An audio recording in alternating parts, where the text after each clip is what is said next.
Now, this movement was peaceful at first, then at the weekend, a shocking turn of events.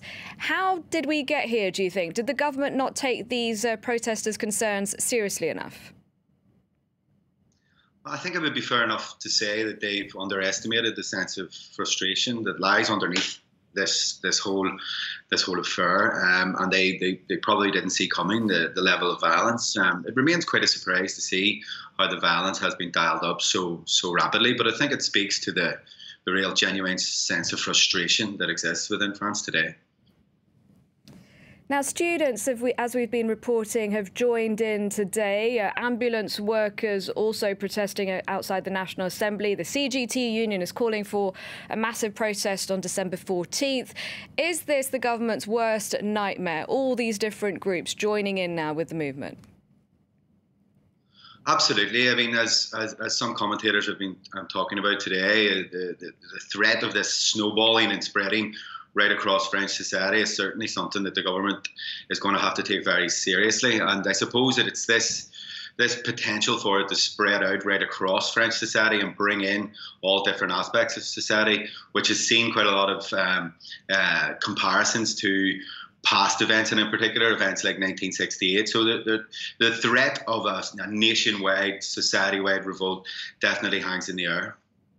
You mentioned the frustration that protesters are feeling, and these protesters have widespread support, even after Saturday's violence. About two-thirds, I understand, of French people support the yellow vests. Why do you think that is? What does it say about French society? Well, I think that's very interesting to see that there hasn't really been any change in the level of support that exists amongst the general public. In spite of the very serious violence that took place this weekend, one would have thought that with such violence that some people would have started to oppose what was happening, and certainly oppose the direction of travel that this movement is taking. But if the general public continue to support a movement which is employing such violent tactics, then it does really suggest that Macron has a serious problem to deal with here, and he's going to have to make some sort of concessions or move in order to try and stop it. Now, this is the worst crisis that Macron's had to deal with. How does it compare, though, to previous violence here in France, previous rioting in Paris? Well, I mean, as I mentioned earlier, there have been lots of comparisons with 1968, and one can understand why such comparisons are being made, both in terms of the way in which the events have been playing out, the use of violence, the importance of the street, but also because there are a lot of people who are actually referring back to 1968. But I think we must be careful not to try and suggest that there's going to be some sort of repeat of 1968. That's quite simply not going to happen because of the very different contextual circumstances. History doesn't repeat itself, but what we are seeing here, and why 1968 continually comes up every time we have a social movement such as this, is that 1968 represents this quintessentially French reaction to the frustration that they're feeling, where they take to the streets and they try to force the government's hand. So it's almost typical to see this sort of thing. And whilst it's been a long time since we've seen anything on this scale, it's very much in the tradition of France and how France functions. Now, you speak of a typical French reaction, so I have to ask, I mean, obviously people abroad always say the French protest a lot. They like to protest, take to the streets and voice their anger. How is all of this being viewed from where you are?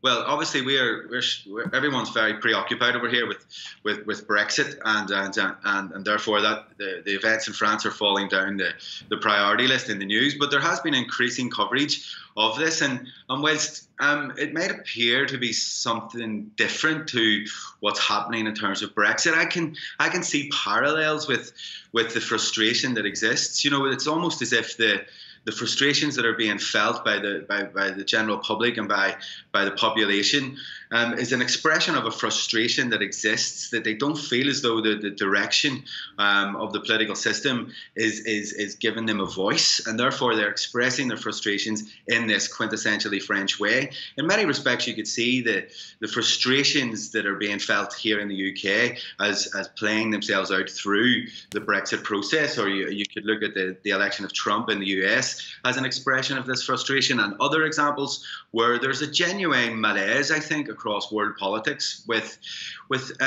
people who feel as though the political elite are not listening to them, and they feel as though the system doesn't have a place for them. So whilst there may be some sort of disconnection between what's happening in France and what's happening here, I think if we look at it from a broader perspective, we can see some sort of some connections between all these movements. So there is a genuine interest here with what's happening.